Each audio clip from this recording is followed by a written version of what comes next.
America ने F414 engine की supply पर वीटो लगाकर दुनिया को चौंका दिया है।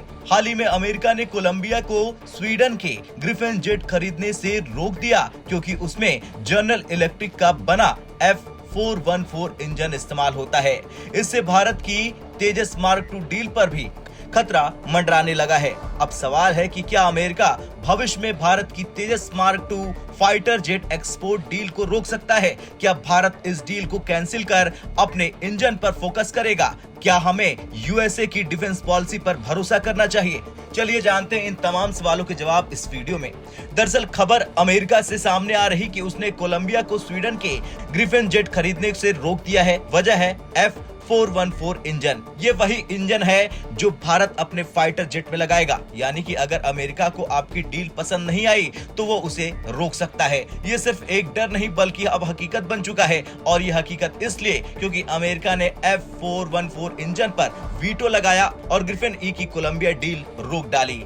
अब सबसे बड़ा सवाल है कि भारत के लिए इसके मायने क्या है, और दूसरा ग्रिफिन ई की डील कैसे फंसी। दरअसल कोलंबिया अपनी वायुसेना को अपग्रेड करना चाहता था।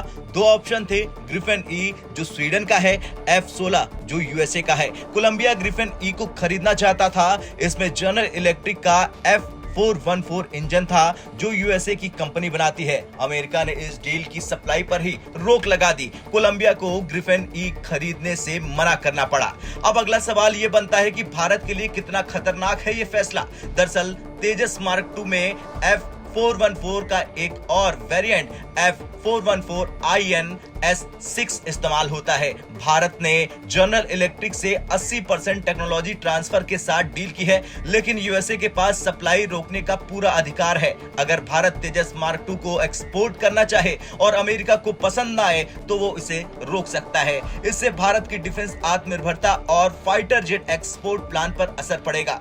अब अगला सवाल ये है कि भारत अब क्या कर सकता है। दरअसल भारत को अपने GTRE और HAL को तेजी से इंजन डेवलप करने पर फोकस करना होगा। कावेरी इंजन प्रोजेक्ट को फिर से एक्टिव करना होगा। फ्रांस या रूस के साथ कोलैबोरेशन करके नया इंजन बनाना होगा। भारत को ऐसे देशों पर फोकस करना चाहिए जो अमेरिकी प्रभाव से बाहर हों। Middle east, south America, Africa और एशियन देशों को टारगेट करना चाहिए। भारत को अमेरिका से ये लिखित में लेना होगा कि तेजस मार्क 2 के एक्सपोर्ट पर कोई रोक नहीं लगनी चाहिए। ये भी कंफर्म करना होगा कि भविष्य में इस तरह के वीटो से बचने के लिए कूटनीतिक प्रयास जरूर होंगे। खैर, अमेरिका ने पहले भी टेक्नोलॉजी ब्लॉक की है, जैसे कि इसरो क्रायोजेनिक इंजन। अब साफ है कि भारत को अपने डिफेंस सेक्टर में आत्मनिर्भरता लानी होगी। अब आपसे सवाल है कि क्या भारत को F414 डील कैंसिल करके पूरी तरह स्वदेशी इंजन पर फोकस करना चाहिए? हाँ या ना में कमेंट कर जरूर बताएं। ब्यूरो रिपोर्ट, भारत तक।